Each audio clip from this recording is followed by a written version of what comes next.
What were the George W. Bush tax cuts? Have you ever wondered how tax policies can shape an economy?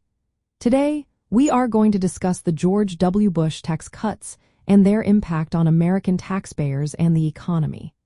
The George W. Bush tax cuts were a series of tax reductions that took place during his presidency, aimed at stimulating economic growth and easing the tax burden on Americans. These cuts were part of a broader economic strategy that believed lower taxes would lead to more investment and job creation. The first major tax cut was the Tax Relief Act of 2001, signed into law on June 7, 2001.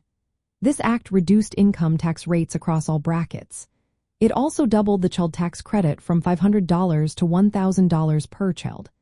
Additionally, it included provisions to phase out the federal estate tax over time. To provide immediate relief, the law issued rebate checks to taxpayers. Then came the Jobs and Growth Tax Relief Reconciliation Act of 2003. This second round of tax cuts accelerated the rate reductions from the previous law. It also lowered taxes on dividends and capital gains. The goal was to further boost economic growth by encouraging businesses to invest and expand.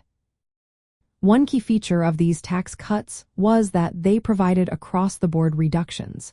This meant that every income group benefited from the cuts. By giving more disposable income to individuals and businesses, the hope was to stimulate economic activity. Another important aspect was the increase in the child tax credit. Doubling it from $500 to $1,000 helped families financially.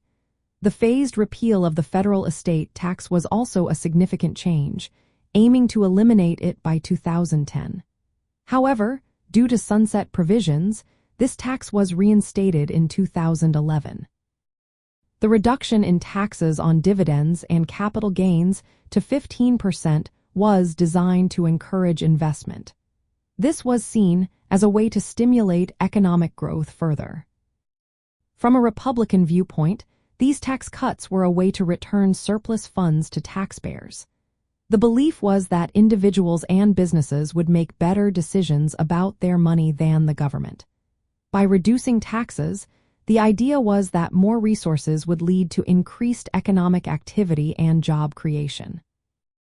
The legacy of the Bush tax cuts continues to influence U.S. tax policy. Although initially set to expire, a significant portion of them became permanent in 2012 as part of the fiscal cliff deal. This ensured that low- and middle-income Americans continued to benefit from reduced tax rates, aligning with Republican principles of lower taxes and smaller government.